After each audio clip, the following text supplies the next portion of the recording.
Hello, this is Danny, welcoming you to the 2111th edition of the Enfield Talking newspaper, Dateline the 31st of August 2017. The readers this week are Ali, Peter, Lindsay and Danny, with Dem on the controls. The editor was Phillip, and the production and distribution team is Ali and Alan. Our title music is Country Rock Polka, composed by Pat Prilly, Fernand Bouillon, Harry Breuer, and performed by Jean-Jacques Perry, and is used with his kind permission. The local news stories that we will be reading come from the Enfield Independent and Palmer's Green and Southgate Life magazine, under their copyright. The events information has been collated by us from other sources. The lead story this week: birds are singing for hard-working teens. Before the news, we have one or two special news items and notices. First, the sunrise and sunset times for the week beginning the 4th of September are 6:18 and 19:39. We also have some special notices from Enfield Vision. The Enfield Vision Focus Day will take place on Saturday the 23rd of September at Community House, 311 4 Street, Edmonton, from 10 a.m. until 2 p.m.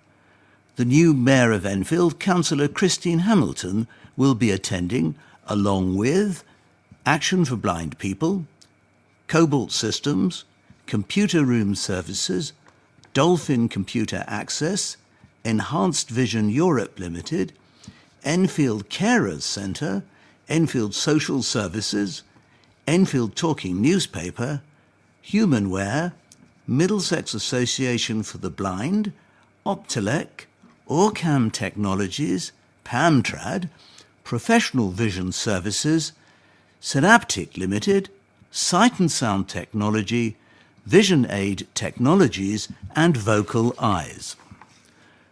Do get in touch with us to share your own news and special announcements. We love to hear from you. If you have any comments about the Enfield Talking newspaper, please phone Diane de Jersey on 020-8805-6578. She is your listener's representative and will be pleased to help you. Now, Ali will read the first item of local news. Birds are singing for hard-working teens. A Polish student who arrived in the country as a 10-year-old unable to speak the language secured strong passes in GCSE English. Nicola Michalak, 16, from Nightingale Academy, Edmonton, clinched a grade 6 in language and literature and maths, as well as 2 A-star grades, a B and 3 Cs. She spent a year out of education when her family arrived in the UK, but joined in Year 7 and helped her classmates in maths lessons.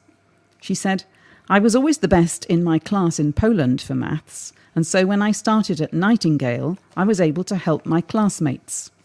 Even though I didn't speak English, it was about numbers, and so I could show them."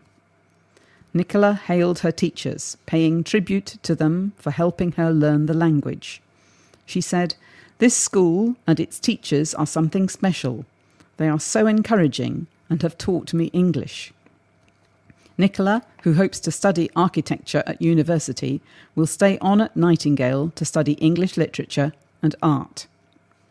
Ginga Morris, 16 of Cheshunt, is another student of Polish descent who gained a strong pass in English despite not speaking the language until she was 6. She got a grade 6 in language and literature, as well as 1 A-star, 3 A's, 2 B's, 1 C, and a grade 7 in maths. The aspiring vet will now study biology, chemistry, and geography. Elsewhere, students at the College of Haringey, Enfield and North East London, otherwise known as Cornell, celebrated an outstanding set of results on Thursday. More than 75% of students aged 19 or over netted A-star to C grades in maths. 15% gained A-star or A grades, and nearly 40% of students attained A-star to C grades in English. Students lined up to praise their teachers for helping them.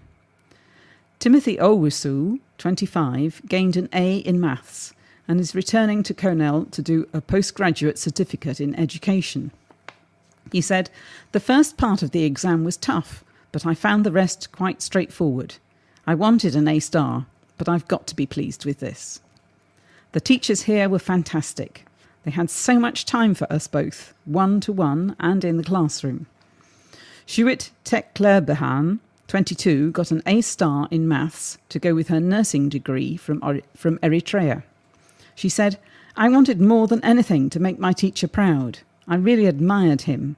He had a lot of experience and motivated the class really well." Shuit now plans to go to Kingston University, London, to do a master's in pharmacy. A builder is taking his first steps towards his dream career. A rising star of the construction industry has taken the first step towards realising his ambition of becoming a site manager. Sam Hall has been appointed as a trainee assistant site manager at Enfield-based Fairview New Homes Lexicon development at the age of 21. Sam, who lives in Waltham Abbey, said, "I never thought I would work on a building site, but I absolutely love it. I used to do the build programs for new sites when I was based at head office, and I would visit the site in Colindale every week.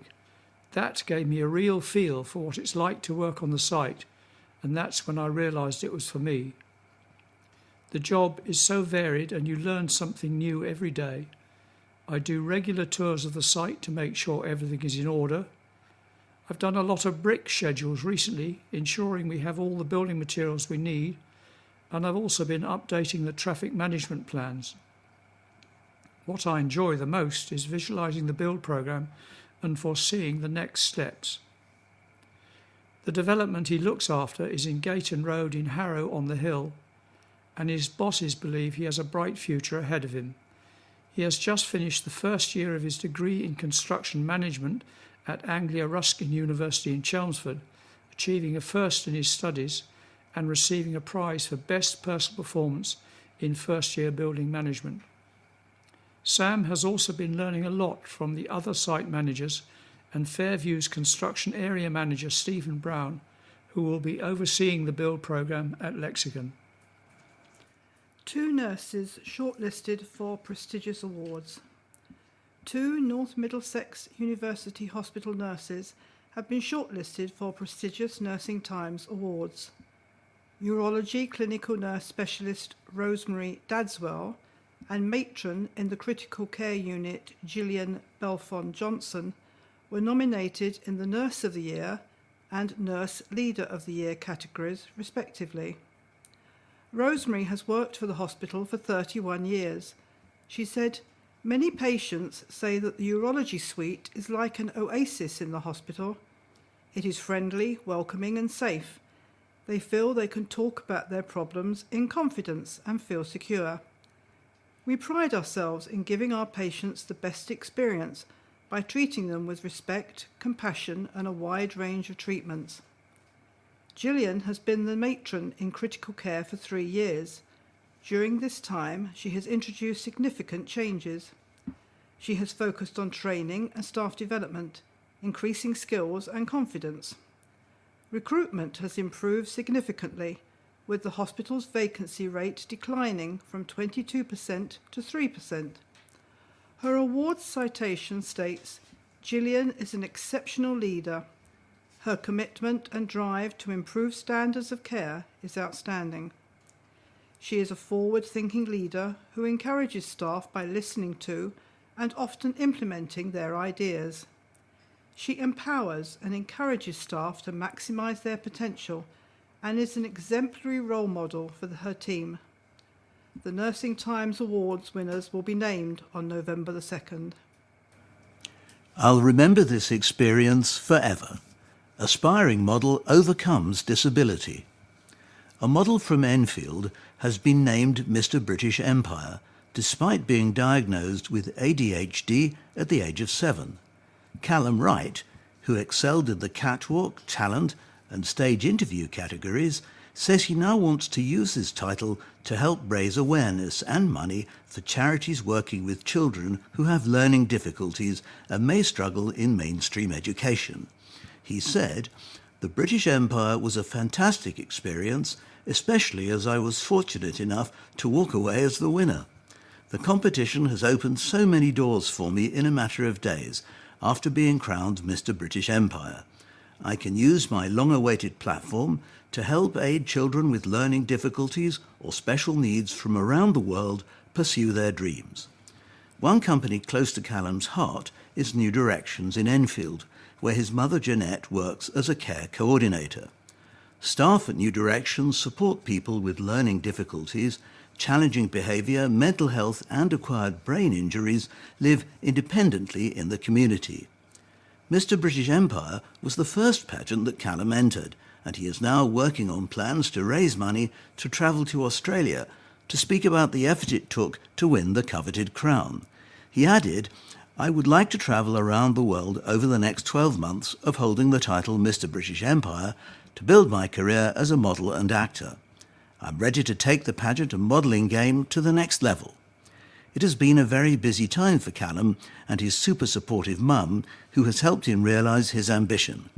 In the lead-up to the Mr. British Empire competition, Callum did a number of photo shoots, including the Case Files event in Nottingham. Of the Mr. British Empire, Callum said, "I'll remember this experience forever. I've met so many amazing supportive people who've helped me realise my dream." The British Empire organisation funds and nurtures talented aspiring novels, singers, dancers, actors and presenters. Previous winners have gone on to forge careers on the catwalk, reality TV and film. Pensioners call to arms to stop draconian health cuts. A pensioners' action group has voted overwhelmingly to join the campaign against health cuts in Enfield that will put lives at risk.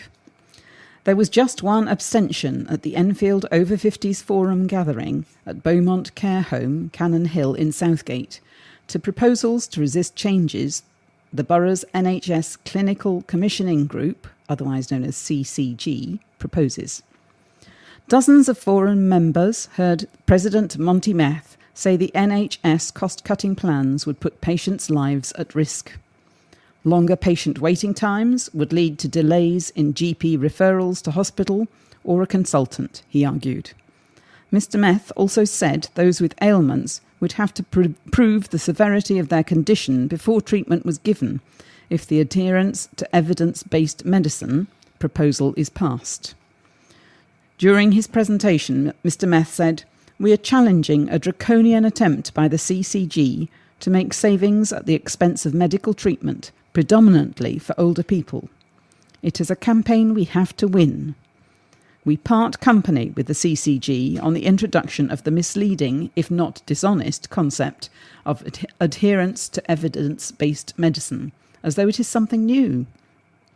Enfield CCG is making people wait longer for treatment and introducing new criteria for everything from hearing aids to knee replacement surgery. At what long-term cost to the individual patient remains unknown. We know that the CCG is paying the campaign company £7,800 to assess all the responses received until June the 30th, and that the CCG governing body is meeting in public session on September the 20th to decide its response. So we have a month in which to put further pressure on the CCG to drop its plan for cuts at the expense of patient care." Bambos Charalambous, MP for Enfield Southgate, who attended the meeting, added, "The CCG consultation is flawed and is being done in order to save money in an attempt to manage a financial deficit. Chronic underfunding and cuts are to blame. The cuts have to stop. I am campaigning hard to get the funding that is required so that needs are met. But it seems that the proposals have already been built into the CCG plan, which has already taken into account savings that can be made. It looks like a decision has already been made." Deborah Fowler of Health Watch Enfield also spoke at the Over 50s Forum meeting, to present her organisation's response to the borough's CCG proposals. She focused on the raising thresholds for hernias, hearing aids, breast reconstruction surgery, knee replacement operations, bunions, and other such-like treatments. Bugging the Nazis. A renowned World War II historian has unwrapped layers of secrecy behind bugged Nazi prisoner of war conversations at Trent Park. Dr. Helen Fry reveals how Hitler's captured generals were lulled into a false sense of security living in luxury at the former mansion, one of 3 clandestine stately houses British intelligence used to listen in on prisoners' conversations. Trent Park was also used as an interrogation centre and prison camp for high-ranking German prisoners of war. It is widely believed Hitler's deputy, Rudolf Hess, was held there. Dr. Fry sifted through hundreds of declassified files to lift the lid on the work of Britain's army of secret listeners who experts suggest shorten the war by 4 years. Children meet favourite pups. Superfans of ultra-popular children's TV show Paw Patrol were given a thrill at the weekend. Families flocked to Edmonton Green Shopping Centre on Saturday to get up close and personal to heroic famed pups Chase the German Shepherd and Marshall the Dalmatian, who posed for photographs in their Paw Patrol pen. For further information on upcoming events, go to www.edmontongreencentre.co.uk. Station on track to look even better. Gardeners who work hard to cultivate beautiful flower displays at Enfield Station have won an award. The Enfield Society has been awarded a Bronze Award in Enfield in Bloom's Best Kept Public Building category.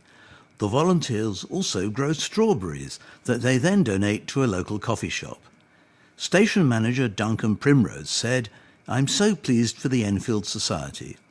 At Great Northern, we are committed to putting our stations at the heart of the communities they serve.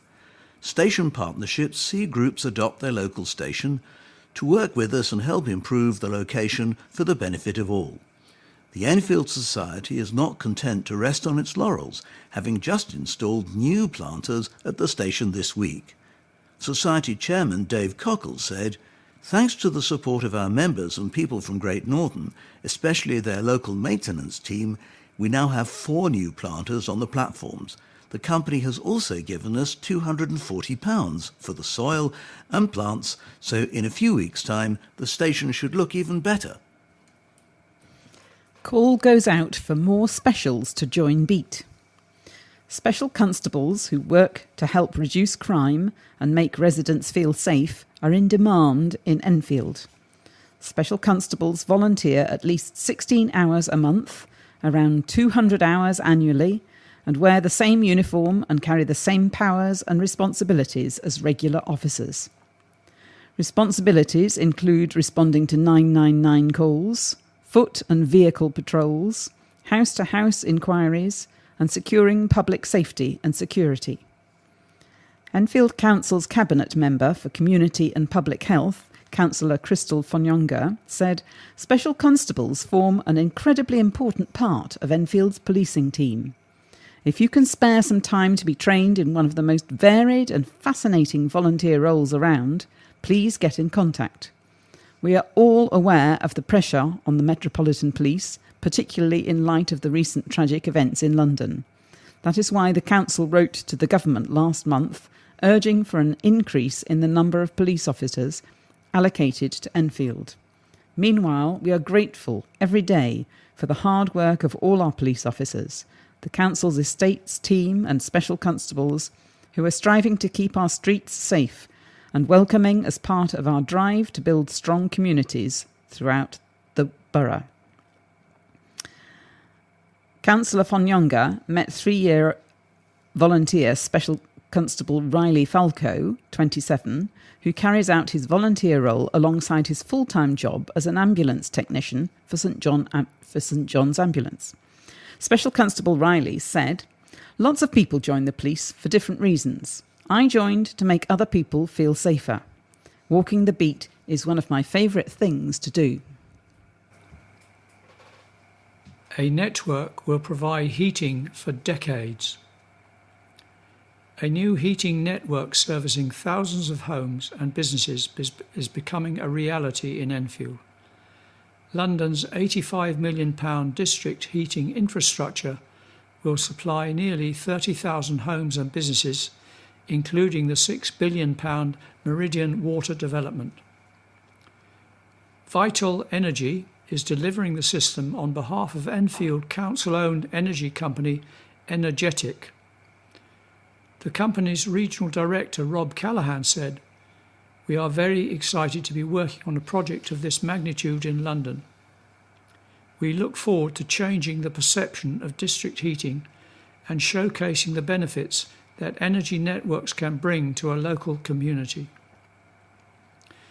Vital Energy will design, build and manage the main energy centre for Meridian Water, installing the district heating network over the next 12 years in a contract worth £15 million.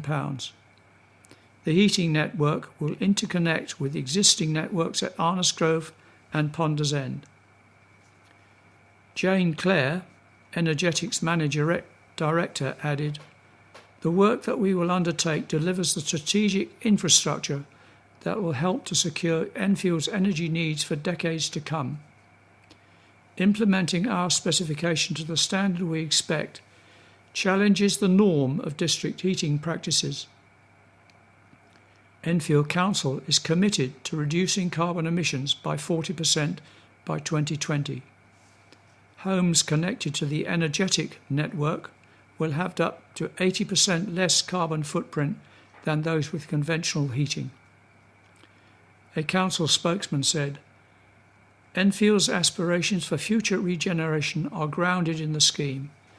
It will give £225 million of economic, environmental and social benefits to residents and businesses and create new jobs.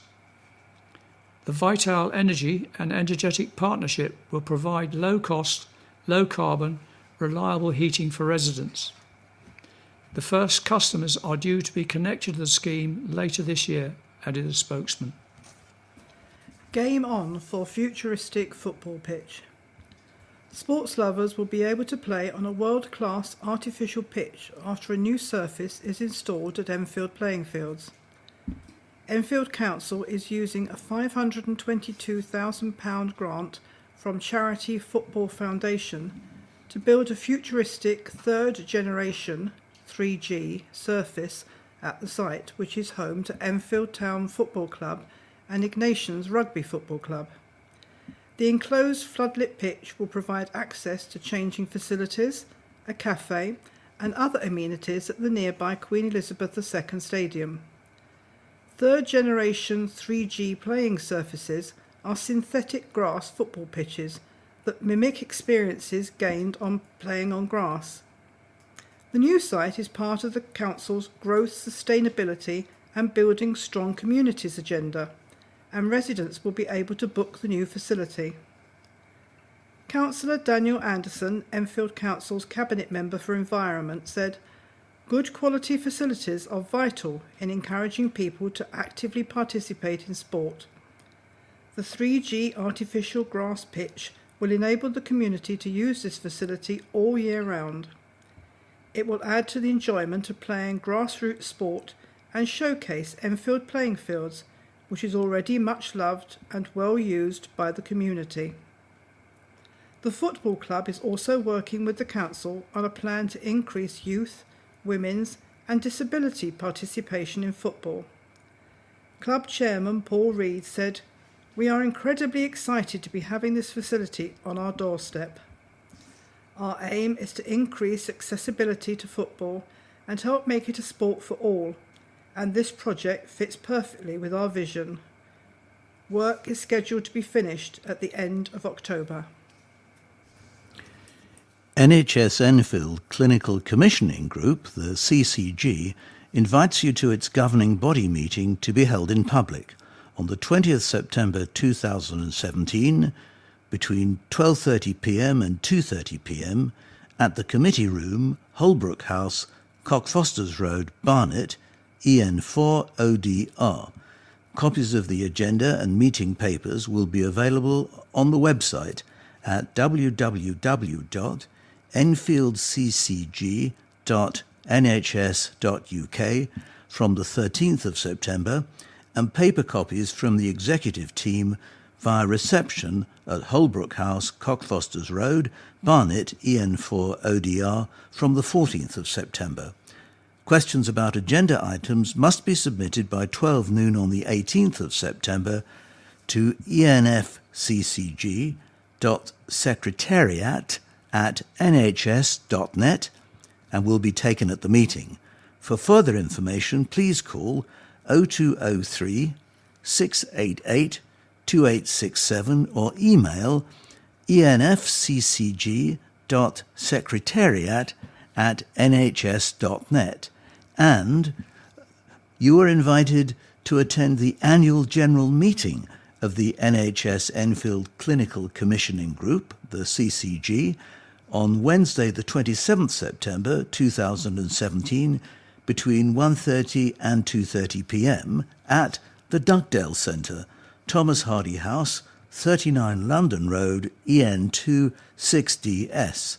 The annual report and accounts for 2016 to 2017 will be formally presented at the meeting.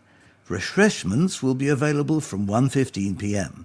For further information, please contact the Board Secretary, care of enfccg.secretariat@nhs.net, or call 0203 688 2867. Bowls Club seeks members. Selborne Bowling Club in Southgate is looking for new members. Whether an experienced bowler or novice, the club is encouraging people to pop along any given Sunday morning to give the sport a go. With coaches to teach the skills needed to perform well, everyone is welcome. The club organises a busy calendar of social events for members throughout the year, including holidays and day trips. Visit selbornebc.co.uk for further information or telephone 020 8886 3992 or 07513 075 239. Help keep the festival going. One of the borough's largest summer events is in the need of new blood to keep running.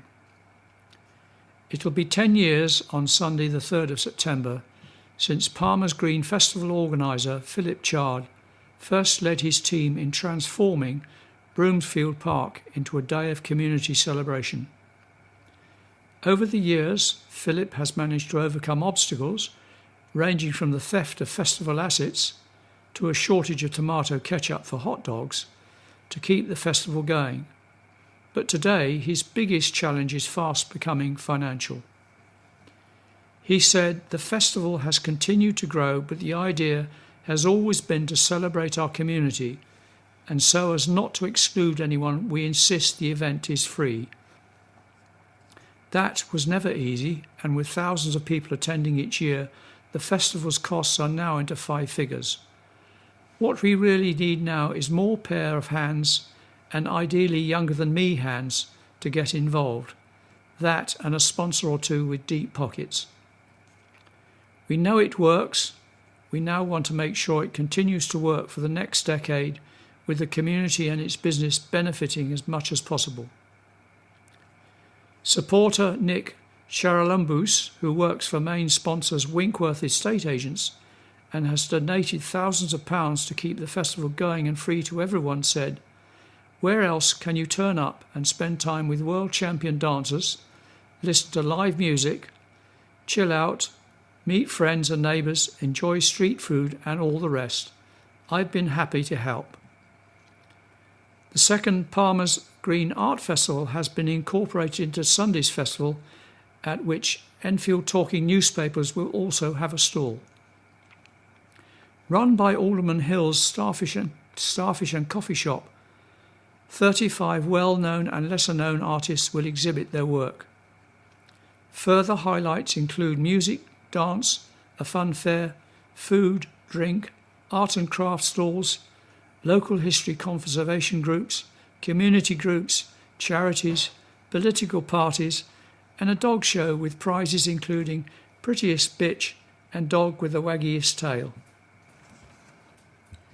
The Enfield Baha'i community warmly invite you to a presentation celebrating the life of Baha'u'llah, founder of the Baha'i faith. All are welcome. The Palmer's Green Library, Community Room, Broomfield Lane, N13 4EY. Tuesday, 5th of September 2017, 6:30 p.m. to 7:45 p.m. Baha'u'llah says, "Glory not in love for your country, but in love for all mankind." Persian tea and refreshments will be served. Next, the letters. And the first one this week is from Peter Gibbs, who is chairman of the Friends of Trent Country Park. Protect our parkland. Many visitors to Trent Country Park will have been dismayed that the lovely grassland used by thousands for games and picnics has been turned into a rutted quagmire littered with dangerous objects. This was caused by the huge music festival permitted by Enfield Council on August 5 to 6. For months, the Friends have pressed Enfield Council to let up on driving major events into our park, especially during holiday weeks. It is not suited to such pressures, and when the weather intervenes, the results are calamitous. Trent Park attracts 1 million visitors a year, and the public has prior claim to it for all the health and social reasons the council itself claims. What little net revenue the council gains is nugatory compared to the loss of amenity for families, park visitors, and neighbourhood from such huge commercial events with 15,000 attending per day. We have pressed the council to limit the number of attendees to a more reasonable 10,000 per day and to avoid the holiday period when taking such bookings. Nothing doing. We expected the licensed numbers to go on climbing. 20,000 are in prospect next year. The council has now given itself permission to host mega events here on 8 days a year. Every event needs 7 days to set up and remove, so potentially 64 days a year will be denied to users. If this comes to pass, and weather intervenes again, as it will, the core of our park will be reduced to ruins. This is myopia at its worst and totally unacceptable. The Friends support revenue raising in Enfield, but sweating the assets to destruction has no public support and will be resisted until policy conforms to the realities of the site and what taxpayers want to see. And here's a letter from G.A. Musey from Mitchell Road, Palmer's Green. Where to build? I'm writing in response to Save Our Greenbelt, Enfield Independent, August 16th. Once again, we have campaigned to protect rural England, CPRE, supported by members of Enfield Road Watch, raising concern about house building in the countryside or greenbelt. Obsessed with protecting every green blade of grass, they have put forward proposals for building in excess of 1 million new homes in London without encroaching on green fields. They do not say what type of accommodation, although I suspect most will be multi-storey. They say there is plenty of spare space in London, but how can 360,000 new homes in regenerated estates be provided without reducing existing space per person? And how will 500,000 homes be provided in airspace without high-rise development? Building on car parks, roads and roundabouts is not sensible when there is increasing car ownership and the government is spending millions of pounds providing more road space to reduce traffic congestion. I live in a terraced house with garden space. I enjoyed the garden space as a child, and in subsequent years, gardening became a hobby. How many children will enjoy a similar experience under proposals that confine them in multi-storey properties? As populations increase in towns and cities, they need to expand to provide more living accommodation. Extending London's boundary is the obvious thing to do. the green belt should not be too important or valuable to be used for living accommodation. We have another letter from T. Gilbert. Bins on pavements. Residents of Enfield are urged to leave their wheelie bins at their boundaries in order to keep the pavements as clear as possible. It would appear that contractors working for the council do not have the same restrictions placed on them. The familiar scene with contractors' materials and tools and tool containers is often repeated and prevents wheelchair, pushchair and other users from being able to pass safely. Do any readers know whether residents can bring private prosecutions for obstructing the highway? And now for the sport. Danso qualifies for Kids World Championships. Young golfer impresses on international stage in North Italy. A young Enfield golfer could yet prove to be London's answer to Jordan Spieth after a second-place finish at the US Kids Venice Open. 9-year-old Tyrese Danso, a member of Enfield Golf Club, finished second in a field of youngsters from across the globe at Della Montecchia in northern Italy on 3 under par following his 2 rounds at the international tournament. That included a superb hole-in-one on the 114-yard 17th hole in the second round, as well as a birdie on the 18th to help him to card 5 under for the day, having finished 2 over par in the opening round. Danso has now qualified for the US Kids World Championship next year, which will be held at Pinehurst, which has previously played host to the Senior US Open. After returning to the United Kingdom last week, Danso took on golfers way above his age group in the Middlesex Under-13 and Under-14 Championships, which were held at Strawberry Hill Golf Club. His impressive performance was enough to obtain the runners-up trophy. Rugby. Pre-season kicks off with win. Ignatians comeback upstages Saffron.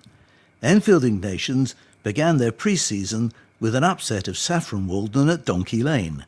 The hosts triumphed 32-19 over the side from the division above, who were bowled over by an Ignatians outfit who were well organised and grew into the game. They had been beaten by Walden 19-5 last season and were caused problems by the visitors' pace early on, which contributed to 2 converted tries in the first quarter of the game. With a 14-point deficit to make up already, Ignatians showed impressive resolve to begin what would prove an impressive comeback, with their passing and kicking both causing Walden problems. Dave Gear laid on a try for fly-half Paul Duke, which the latter converted as they began their assault, but they would have to wait until the second half to continue their recovery.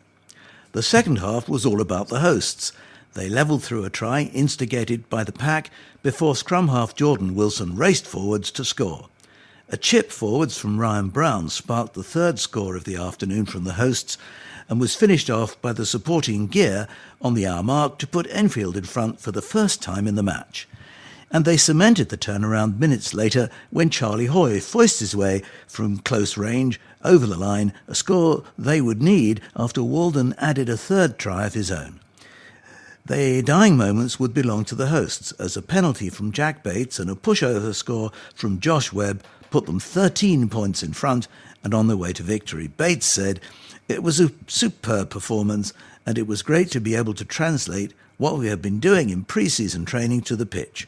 We conceded some silly tries, but otherwise our defence choked them. Hopefully the result will underpin the new season." Football. Back-to-back wins get Enfield Town firing. Enfield Town's spluttering start to the season roared into life over the bank holiday weekend, with back-to-back wins elevating them to 8th in an early Istian Premier League table. They picked up a first victory of the campaign in some style, with a 4-0 battering at Tooting and Mitcham on Saturday, and followed it up with a closely fought victory against Harlow on Monday by a single goal. For the second weekend in a row, Enfield breached the opposing backline 4 times, but unlike in last week's 4-4 draw with Metropolitan Police, they were themselves stoic in defence at Imperial Fields. The visitors had the lion's share of possession before the break and could have forged more goals than Rob Bartley's header from a Sam Young's free kick. From the off, they had looked impressive in and out of possession, but could have kept home goalkeeper Kyle Merson busier for their first half chances. Drew, Roberts and Youngs were both guilty of missing opportunities when well placed. They made the breakthrough 8 minutes before the interval and added a man advantage to their goal lead shortly after it, when Peter Wedgeworth was given a straight red card for a dangerous challenge on Mickey Parcell. Tooting handed Enfield another gift when Merson passed a free kick straight to Ryan Blake, who duly rounded the stranded goalkeeper to double their lead. Another stray clearance landed at Roberts' feet minutes later, giving the striker a simple chance to put the game beyond the hosts. And he made it 4 moments later after beating Merson and home defender Dan Clements before firing in his second of the day. Whereas Tooting had made life easy for Enfield Town, Harlow would prove a more stubborn nut to crack at the Queen Elizabeth II Stadium. In fact, they nearly broke the host resistance inside 20 seconds, with Junior Dadson forcing Joe Wright into a low save. Harlow kept up their domination, but Wright had other ideas than to let them pass.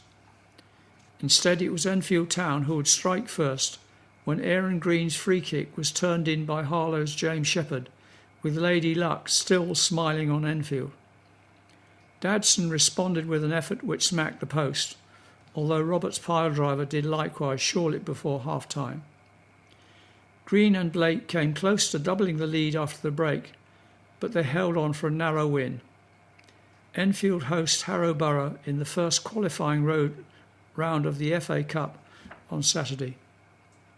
The first article from Palmer's Green and Southgate Life magazine is entitled The Palmer's Greenery 3 Years On and is by Sarah Cotton. It's been 3 years since you opened the cafe in Broomfield Park.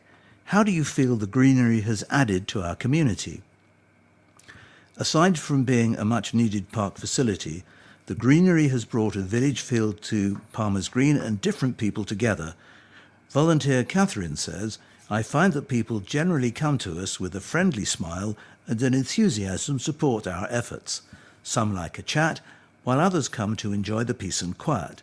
Whatever else is going on in the world, a hot drink and a slice of sticky cake seem to help make everything a little better, for a short while at least.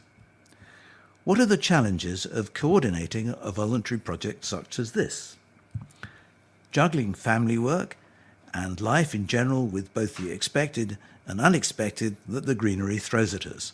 Also, growing our team of reliable, committed volunteers is an ongoing challenge.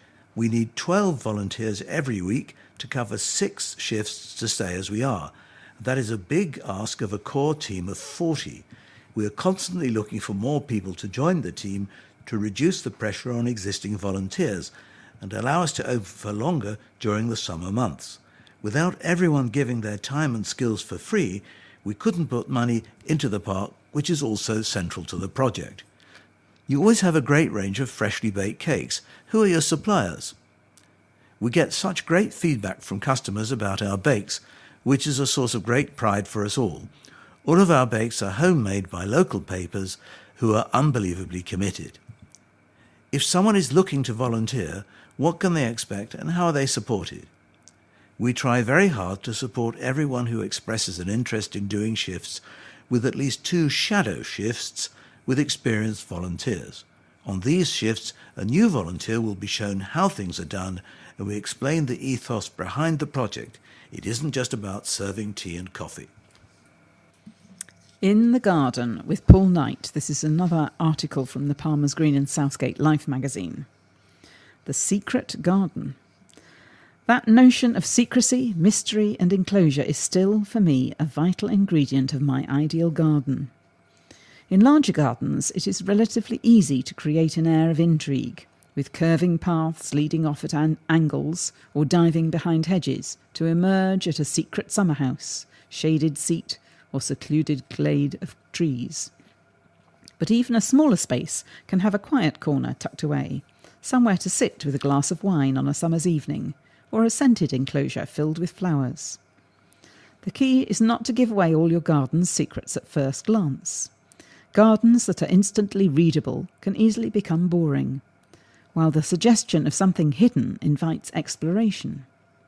In a long, narrow town garden, there's scope to divide the space into a series of smaller square rooms, which are not only easier to design and plant, but can each have a different character. But even in a tiny plot, screening one corner with a hedge, or if you're too impatient to wait for box or yew to grow, a panel of woven willow or trellis with climbers scrambling up it, can create that crucial feeling of enclosure. You can enhance the feeling by framing the opening with a metal or trellis arch and place an attractive seat inside. You could even commission a simple bench from a local artist or craftsman, perhaps with your initials or a fragment of a poem inscribed on the back. If space really is at a premium, there are a few more tricks guaranteed to conjure up an air of mystery. Mirrors work instant magic, their reflections suggesting hidden worlds beyond, and are especially effective when framed by something resembling a doorway. False doors work a similar spell, maybe with a small window glazed with mirror at the top. Any old skip find, painted up and framed in wood, will do. These are simple tricks, but gloriously effective. The first visitor to my London garden after I'd installed a large mirror, its edges obscured by climbers, on the back wall, asked, "Gosh, is that another part of the garden through there?" So perhaps I got my own secret garden in the end, even if it was only through artifice. To contact Paul, you could go to info@outside-designs.co.uk or phone 07957 942 728.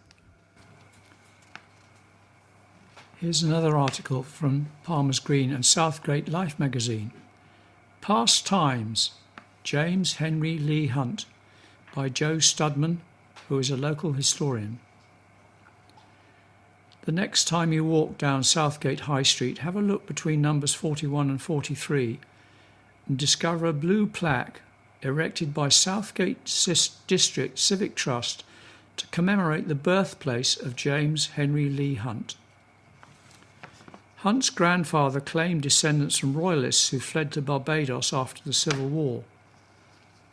Lee Hunt's own father had to flee Philadelphia for his loyalist views in 1775, leaving behind a pregnant wife and 3 sons. When she caught up with him, he was an impoverished preacher in London. Fortunately, the Duke of Chandos, one of the few who was impressed by his sermons, offered him a position tutoring his son in Southgate. It was here that our James Lee Hunt was born in 1784 and named after his father's pupil. His inherited Bahan good looks were offset by his forefather's mendicity. A precocious child, he was sent to Christ Hospitalers School, where a speech defect prevented him studying for the church or law. He became a theatre critic, and his independent reviews established him as a writer. However, it was his forthright views that got him in trouble with the establishment. He avoided censure for his attacks on George III and military floggings, but when he libelled the Prince Regent, his fate was sealed.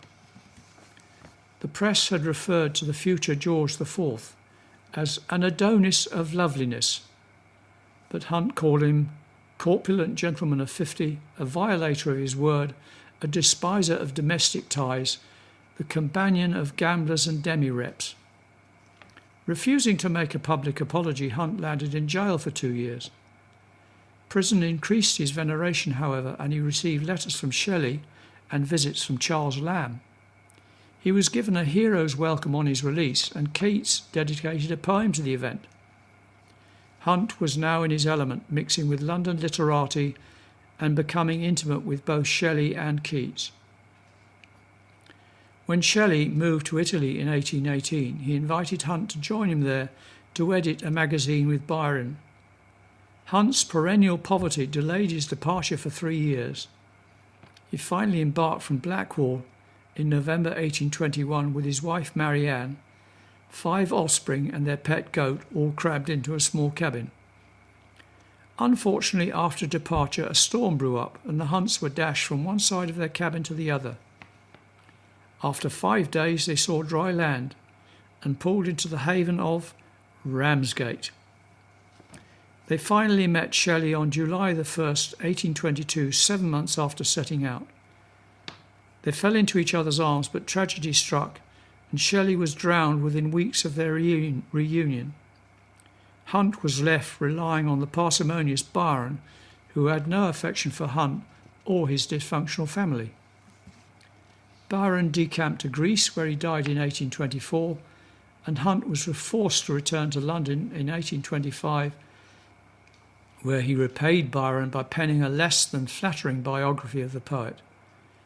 This and other projects failed to erase his penury, despite pensions from Mary Shelley and Lord John Russell. His nadir was when Dickens, who at first admired Hunt, lampooned him with his character Herbert Skimpole in Bleak House.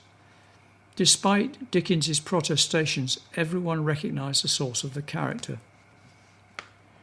James Henry Leigh Hunt died in 1859, living to a relatively ripe old age compared to the early demise of the great talents he mixed with 35 years earlier.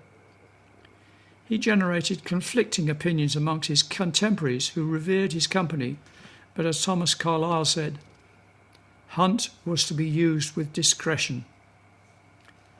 Lee Lodge, later known as Eagle Hall, was badly shaken by bomb damage in the Second World War and was demolished in 1941.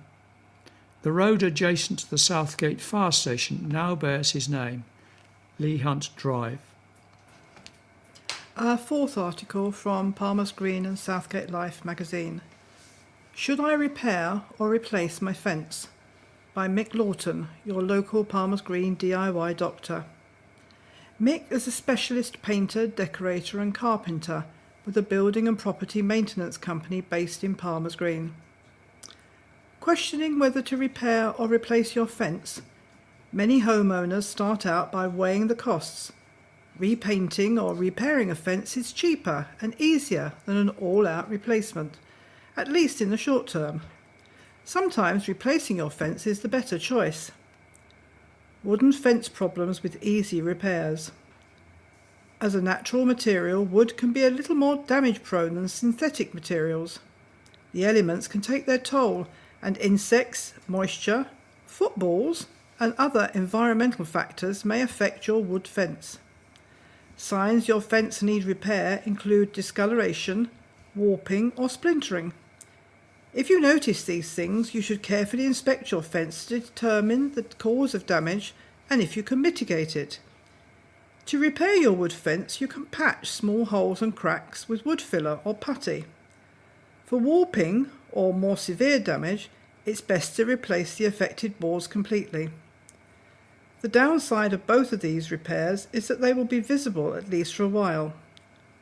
Wood filler can be concealed if you paint your fence, but will otherwise show forever. A new board will likely look different in colour, but may weather in time to a similar colour as your old fence. If your fence will be painted after repair, neither of these options have drawbacks. When it's better to replace your fence instead of repairing. If you find any of these repair options to be too daunting, you can always opt for a replacement. There are times when replacing a fence makes more sense because amounts of the time, money and effort required to repair it are too great. If your fence needs a major overhaul, here's a good rule of thumb. If you have to replace more than 20% of the fence panels, it's time to replace the entire fence. Keep in mind that replacing fence posts is also more difficult and expensive than replacing panels, because the posts need to be dug out of the ground and often they're mounted in cement. If you have several fence posts in need of replacement, consider an entire fence overhaul. If your fence is very old, it may have simply worn out its lifespan. Believe it or not, with proper maintenance, your fence should be expected to last anywhere between 20 to 50 years, depending on the material. If your fence is older than you are, it's probably time for a new one. Maintain your fence so you don't need to replace it. You should always stick to the recommended maintenance for your fence to make sure it lasts as long as possible. For wood fences, this often includes staining and sealing annually or every other year. And now some news about what's on. First of all, an afternoon of opera with Lucy Elston. Lucy presents an uplifting programme of popular opera, classical art, song and favourites from musical theatre. Music performed will include Carmen's Habanera, arias by Puccini, including O Mio Babino Caro, Mussetta's waltz and favourites from West Side Story, including Somewhere and I Feel Pretty. Lucy is a classic and operatic soprano based in London. She has enjoyed performing in the Royal Albert Hall, Cadogan Hall, St Albans Cathedral, Leeds Town Hall, the ORNCC in Greenwich, and she sang as part of the Dawn Chorus at Forty Hall last year. Sunday the 17th September, 3 p.m. at Forty Hall. 50-minute performance with 20-minute interval. Tickets are £15, including a glass of Prosecco or a non-alcoholic drink. And coming up at the Millfield Theatre, Cast Off Kinks. This is on Saturday the 9th of September at 7:45, and the tickets are £21.50. Not to be missed, the Cast Off Kinks are actual former members of the legendary band The Kinks. This great lineup features Mick Avery, the original drummer on all the classic hits from 1964 to 84, John Dalton, bass vocals in the Kinks from 1966 and 1969 to 76, Ian Gibbons, keyboards, vocals in the Kinks from 1979 to 96, and still with Ray Davies, with Dave Clark on the guitar, vocals, formerly of the Beach Boys, Noel Redding and Tim Rose. Expect all the hits including You've Really Got Me, Dedicated Follower of Fashion, Sunny Afternoon, Lola, Days, Waterloo Sunset, Come Dancing and many more for a great night. So to repeat, that's Saturday the 9th of September at the Millfield Theatre. Also coming up at the Millfield Theatre, How Sweet It Is, Motown's Greatest Hits, on Saturday the 23rd of September at 7:45. This will be the ultimate celebration of the sweet sound of Motown, which is now back. This stunning 100% live show combines first-class music together with slick choreography and an amazing band. You'll be dancing on the ceiling with songs from legendary artists such as Lionel Richie, The Temptations, Stevie Wonder, The Four Tops, Smokey Robinson, Marvin Gaye, the Jackson 5, the Isley Brothers, Edwin Starr and many more. Let's get ready to go loco down in Acapulco. The UK's #1 Motown show will have you dancing all night long, and that's at the Millfield Theatre on Saturday the 23rd of September at 7:45. Tickets are £24 with £21 for concessions. And the following week, also at Millfield, and finally Phil Collins. Recognised as the definitive Phil Collins and Genesis tribute show, this amazing 11-piece band, which includes the And Finally Horns, are celebrating their 10th anniversary year together, and they're making a welcome return to Millfield Theatre. Faithfully recreating all the classic hits from the Phil Collins and Genesis timeless back catalogue, this brand new show gets even closer to that immense Phil Collins production, retaining the integral two-drummer lineup and enhanced by new lighting, stage sets and world-class musicians. Last year, for the second time in a row, And Finally Phil Collins were voted by the Agents Association of Great Britain as the National Tribute Music Awards as the official UK #1. It's on Saturday the 30th of September at 7:45 and tickets are £21.50. We've reached the end of our programme for this week. Thank you for listening. So from the team of Ali, Peter, Lindsay, Danny and Dem on the controls, it's goodbye. Cheerio. Please remember to turn over the address label in your postal packet, put the memory stick into the packet in a closed position and return it to us as soon as possible, in readiness for the next edition. Don't forget you can call Diane de Jersey regarding any help you may require in connection with the Enfield Talking newspaper on 020 8805 6578. Coming up next, the latest news and information for the Greater London area from InfoSound. The Enfield Talking newspaper will be with you again in 1 week's time.